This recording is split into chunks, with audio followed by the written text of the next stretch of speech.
अस्सलाम वालेकुम। मोहम्मद सिद्दीक मिठुअर बाबू आला मौजू कलाम।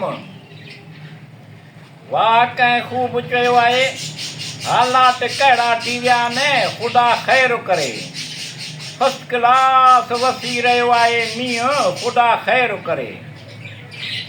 वाह कंहिं ख़ूब चयो आहे हालात कहिड़ा थी विया आहिनि ख़ुदा ख़ैरु करे। फर्स्ट क्लास वसी रहियो आहे मींहुं ख़ुदा ख़ैरु करे।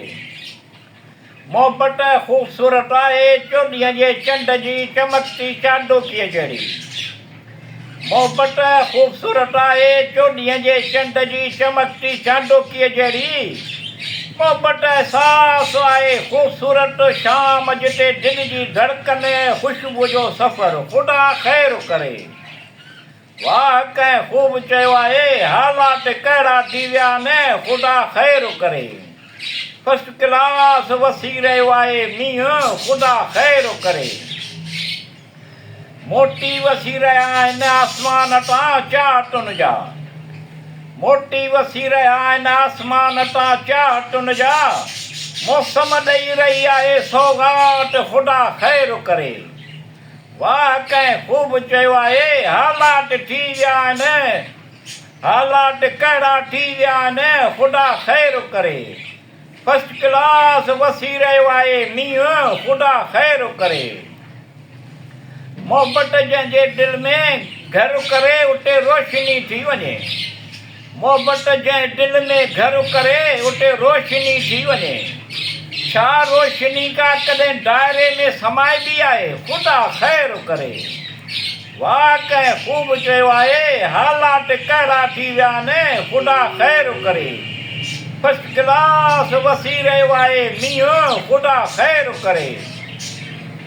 असीं लिकायूं था बेचैनी नादान दिलि जी। असीं लिकायूं था बेचैनी नादान दिलि जी। लबनि ते मचले पई ॻाल्हि ख़ुदा ख़ैरु करे।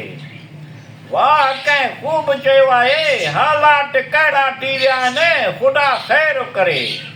फर्स्ट क्लास वसी रहियो आहे मींहुं ख़ुदा ख़ैरु करे। असां अखियुनि में इज़हारे मोहबत सजायो आहे सम्झ मुंहिंजी दिलि जी ॻाल्हि।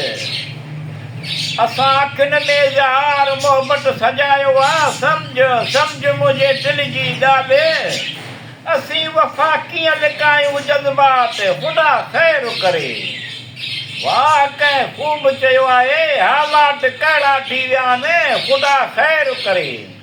फर्स्ट क्लास वसी रहियो आहे मींहुं ख़ुदा ख़ैरु करे। इहो गॾु आहे मूंसां मुंहिंजी ख़ुशनसीबी आहे। इहो गॾु आहे मूंसां मुंहिंजी ख़ुशनसीबी आहे। हथनि में हथु आहे ख़ुदा ख़ैरु करे। वाह कंहिं ख़ूब चयो आहे हालात कहिड़ा थी विया आहिनि ख़ुदा ख़ैरु करे। फर्स्ट क्लास वसी रहियो आहे मींहुं ख़ुदा ख़ैरु करे।